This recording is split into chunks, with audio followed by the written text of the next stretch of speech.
హెచ్చరిక, దైవజనుని హెచ్చరిక. కొరింథీయులకు రాసిన మొదటి పత్రిక 6వ అధ్యాయం 9వ వచనం. అన్యాయస్తులు దేవుని రాజ్యమునకు వారసులు కానేరని మీకు తెలియదా? భక్తిహీనులు, అన్యాయస్తులు, పాపులు, నీచులు దేవుని రాజ్యానికి వారసులు కానేరరు. మోసపోకుడి.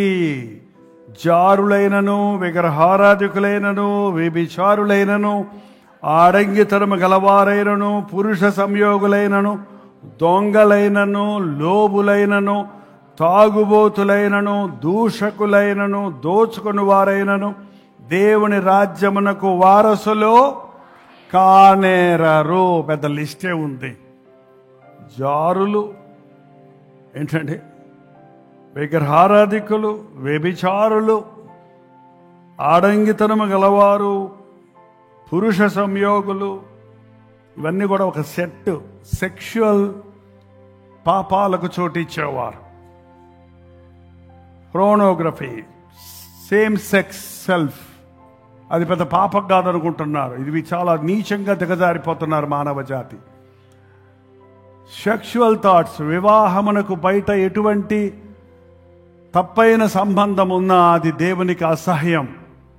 అది వ్యభిచారం, అది జారత్వం, అది తలంపులో, ఆలోచన శైలిలో అయినా, క్రియలలోనైనా, మాటలలోనైనా, స్పర్శలోనైనా అపవిత్రమైన ఆలోచనలకు చోటిచ్చిన వాడు నీచుడు, భక్తిహీనుడు, భక్తిలో దిగజారిపోయిన వాడు. వ్యభిచారము చేయవద్దన్న మాట మీరు విన్నారు కదా. నేను మీతో చెప్పినదేమనగా, ఒక స్త్రీని లేక ఒక పురుషుని మోహపు చూపుతో చూచు ప్రతి వాడు అప్పుడే తన హృదయంలో వ్యభిచారము చేయుచున్నాడు. ఈ రోజున వ్యభిచార తరమని పిలువబడుతుందండి. No morals. ఒకవేళ అలాంటిది ఏదైనా పోర్నోగ్రఫీకి బానిసలుగా ఉన్నవారు సెల్ ఫోన్ని వాడుతున్నారంట. మీరు వాక్యం వినటానికి వాడకుండా దేనికోసం వాడుతున్నారు? ఎందుకోసం వాడుతున్నారు మీ సెల్ ఫోన్ని? దేవుని కోసం వాడండి. సెల్ ఫోన్ తప్పు కాదు, వాడే విధానంలో తప్పు. ఏది తప్పు కాదు, దాన్ని ఎలా వాడుకుంటున్నామో అది తప్పు. సెక్స్ అనేది హోలీ, అది పరిశుద్ధంగా దేవుడు చేసింది. That is only between marriage bond, వివాహమైన దంపతుల మధ్య తప్ప వివాహేతరమైనది ప్రతిదీ అపవిత్రతే. ఇంకొక సెట్ ఉంది అక్కడ. దొంగలైనను, లోభులైనను, తాగుబోతులైనను, దూషకులైనను, దోచుకొని వారైనను. దొంగలు, లోభులు, పిసినిగొట్టోళ్ళు, అంతా నాకే కావాలి. తాగుబోతులు పరలోకి వెళ్ళడం ఎక్కడుంది అని అడుగుతారండి కొంతమంది. ఇక్కడుందని చెప్పండి మీకు అనుమానం ఉంటే. మీరు తాగుబోతులకు ఉంటే చూడండి. అది ఇప్పుడు తాగుబోతులు అందరూ మారుమనసు పొంది డ్రగ్ అడిక్ట్స్ అయ్యారంట. ఏంటంటే తాగుబోతులు మారుమనసు పొంది ఏమయ్యారు? డ్రగ్ అడిక్ట్స్ అయ్యారు. అంతసేపు మేము తాగలేమో, ఒక్క పొడుచుకుంటామో, లేకపోతే అని పీల్చుకుంటామో, ఇక కిక్ వచ్చేస్తుంది మాకు అని చెప్పి వాళ్ళ ఎంత నీచ స్థితికి దిగజారిపోతున్నారు. దోచుకునేవారు, దూషకులు.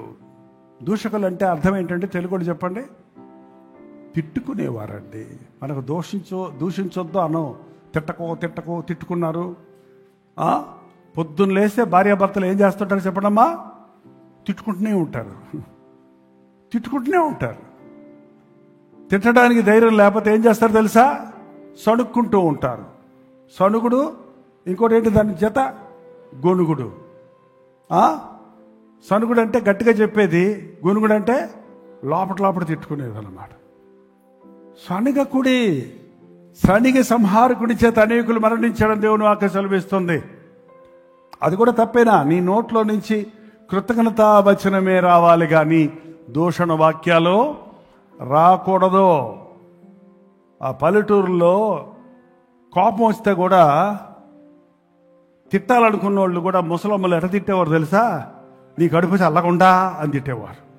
అంటే నీ కడుపు తిట్టులట్టే ఉంది కదా, తిట్టులో ఏముంది? చల్లగా ఉండా, నీ తెలివి తెల్లారిపోను అంటే ఏ తెలివి? తెలివే లేదు నీకు తిట్టడం కంటే. నీ తెలివి తెల్లారిపోయింది, అయిపోయింది, పోరాటం, ఇంకా వదిలిపెట్టా తెలివి అని అన్నమాట. ఏంటంటే దేవుని నామంలో మనం స్తుతులు చెల్లించాలి, కృతజ్ఞత వచనాలు రావాలి, శాపము రాకూడదు, ఆశీర్వాదమే రావాలి. నాలుకతో ఆశీర్వాదము శాపము రెండు రావండి. రెండు నాలుకలు లేవు మనకి. పాముకి ఎన్ని ఉంటాయి?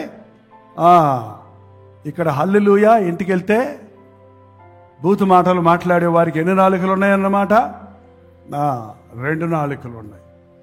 లోక మాలిన్యం నుండి ఏ రోజుకు ఆ రోజు. అందుకే పొద్దున్న, మధ్యాహ్నం, సాయంత్రం ముమ్మారు ప్రార్థించేవాడు దానియేలు తన జీవితాన్ని నిర్మలంగా పెట్టుకోవడానికి. ఎప్పటికప్పుడు మన తప్పులు ఒప్పుకుంటూ చిన్న చిన్న పాపాలను క్రీస్తు రక్తంలో కడగబడితే మీలో అనేకులు, కొందరు అట్టివారు అయి ఉంటేది కానీ మీరు ప్రభు అయిన యేసుక్రీస్తు నామములో కడుగబడి పరిశుద్ధపరచబడి నీతిమంతులుగా తీర్చబడ్డాడు.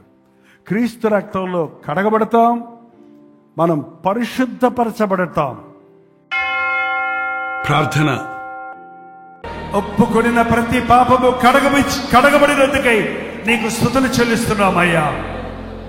పాపదోషము నుండి మేము విడిపించబడి నా యేసయ్య నా పాపములు క్షమించి ఉన్నాడని నీ పాదముల దగ్గర విడిచిపెట్టిన ప్రతి పాపము కొరకు మా శిక్షను నీవు ఆనాడే భరించి నీ నీతిని మాకిచ్చావు గనుక మా కొరకు నీతిగా మారి మమ్మను సజీవులుగా పరలోక వారసులుగా తీర్చిదిద్దుటకు ప్రాణమిచ్చిన యేసయ్యా నిన్నే ఆరాధిస్తున్నామయ్యా. ఇది మొదలుకొని నీ వాక్యానుసారంగా జీవించుటకు, పరిశుద్ధాత్మని నడిపింపులకు లోబడి జీవించుటకు, హృదయ శుద్ధిని కాపాడుకొనుటకు అనుదినము నీతో సహవాసం చేస్తూ ఈ లోక మాలిన్యము నుండి విడిపించబడుతూ శుద్ధులమై పరిశుద్ధులమై నీకిష్టలమై నీ రాకడ కొరకు ఎదురు చూచువారిగా నీ వచ్చినప్పుడు ఎంతబడే వధువు సంఘములో సభ్యులుగా నీలోగా నీ మరణిస్తే నా మట్టుకైతే బ్రతుకుట క్రీస్తే, చావైతే లాభం అన్నట్టు ఈ లోకం విడిస్తే నీ రాజ్యంలో ఉంటామని విశ్వసించినట్లుగా మా హృదయాలలో పరిశుద్ధాత్మని కార్యము జరిగించు నాయన. మేము ఒప్పుకున్న పాపమేది మమ్మల్ని వెంటబడకుండా మరల దానికి తిరిగి వెళ్ళకుండా నాయన శుద్ధ హృదయాలు దయచే పరిశుద్ధపరచు.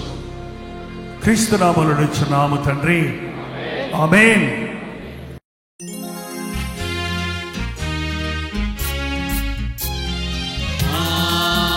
హల్లెలూయా హల్లెలూయా హల్లెలూయా హల్లెలూయా హల్లెలూయా హల్లెలూయా.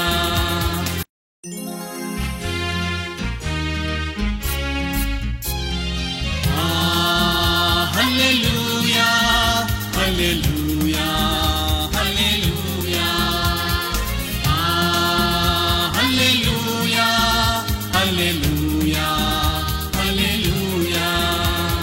కలువరి ప్రేమే మధురం మధురం, కలువరి ప్రేమే మధురం మధురం, కలువరి ప్రేమే మధురం మధురం, కలువరి ప్రేమే మధురం.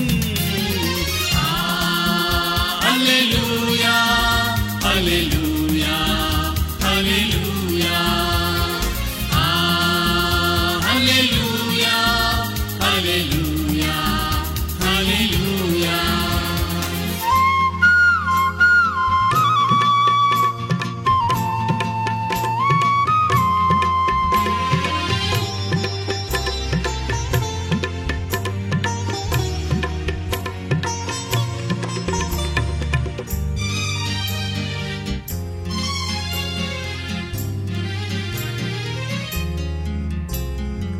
సిలువపైన విలువ త్యాగం చేసినావుగా,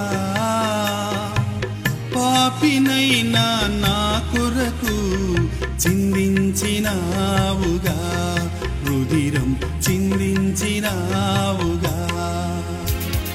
కలువరి ప్రేమే మధురం, కలువరి ప్రేమే మధురం, కలువరి ప్రేమే మధురం, కలువరి ప్రేమే మధురం. హల్లెలూయా హల్లెలూయా హల్లెలూయా హల్లెలూయా హల్లెలూయా